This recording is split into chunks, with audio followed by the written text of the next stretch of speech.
Hey there, Hayden here from BlenderTutorials.org. Today, I'm going to be teaching you some quick tips to help you get started with sculpting.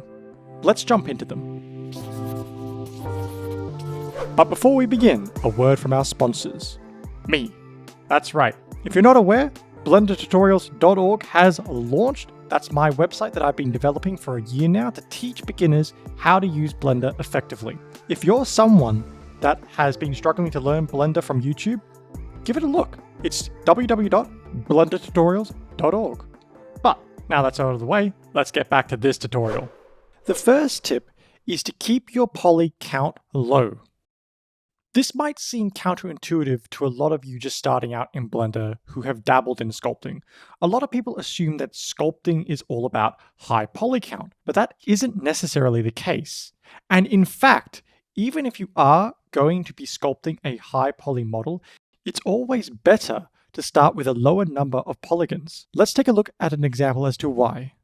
So I've got two versions of this same model that I'm working on, a high poly one above and a low poly one below.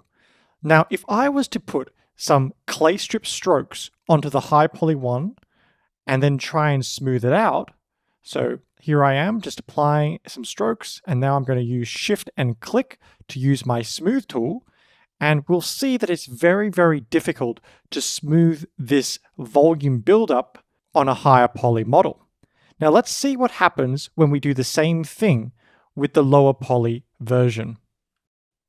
So here I am on the low poly version, and I'm going to do a quick sculpt similar in regards to what I did above. And we should see that in terms of smoothing it out, it's going to be so much easier. The reason this is because the smooth brush in the sculpt tool needs to interpolate between all the polygons. If there's more polygons, it means it's going to be very, very difficult to interpolate a rough general area rather than all the little micro details, which it will smooth, but it won't smooth it how we want to smooth. So if you're working on your sculpt in these initial stages, keep your poly count low. I have taught so many students that want to go really, really high with sculpting off the bat. A good way to keep check on your polygon density is to use the voxel remeshing tool in Blender Sculpt mode. The voxel remeshing tool can be set by using the shortcut Shift and R, think Shift Resolution. What should appear is a grid. If you move your cursor to the right, the number and the grid size will get smaller. This is insinuating that the polygons generated will be of a similar size. If you move your cursor to the left, the polygon sizes will be larger.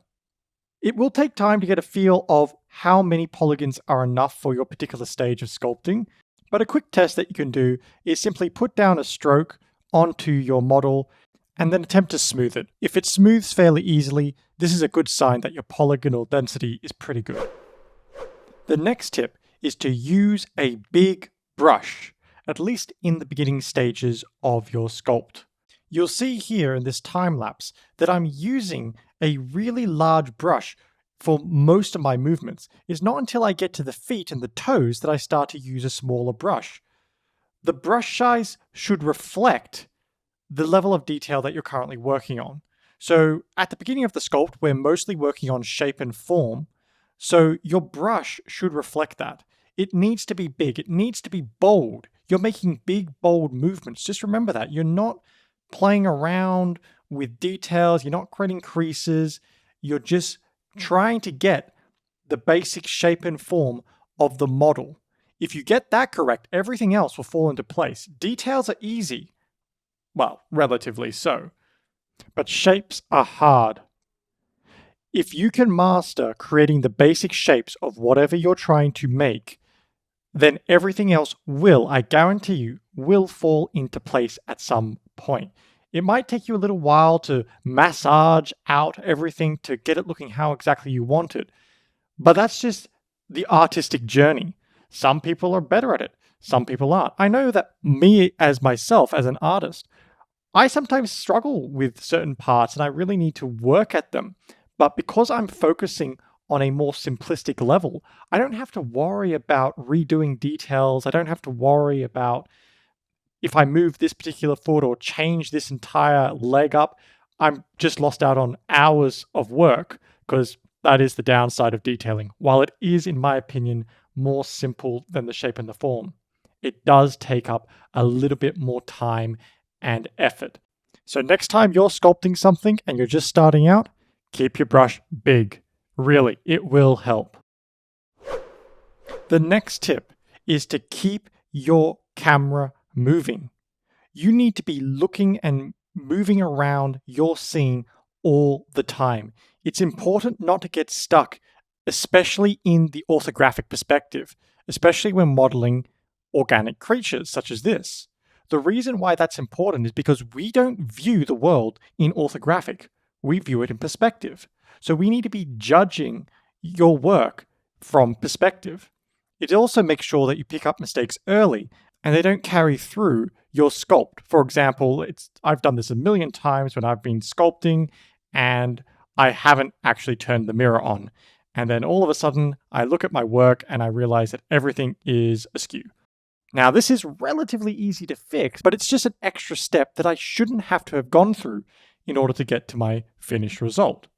So save yourself the time. Always look around your model. It really, really helps. Keep your view moving. And finally, as the last tip of this video, use references. I know, pretty simple. And you'll be surprised how many people don't do this.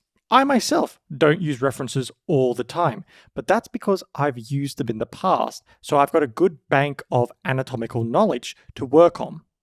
But if you're just starting out in sculpting, it's very important that you at least have some idea of the anatomical structure of what you're creating. Having pictures and references in your scene will really ensure that you know what's going on. If you're unsure how to add references to your Blender file, I have a video about it which you can then click on up the top of the screen right now. So there we have it. Some awesome tips to get you sculpting in Blender faster. If you've enjoyed the video or found any of the tips helpful, please give this video a like and consider subscribing and hitting that bell button. It truly helps this channel out. I don't know where I would be without all you guys. It has been an amazing journey. If you're just starting out in Blender and looking to learn, consider heading over to BlenderTutorials.org. And as always, this is Hayden Falson, signing off.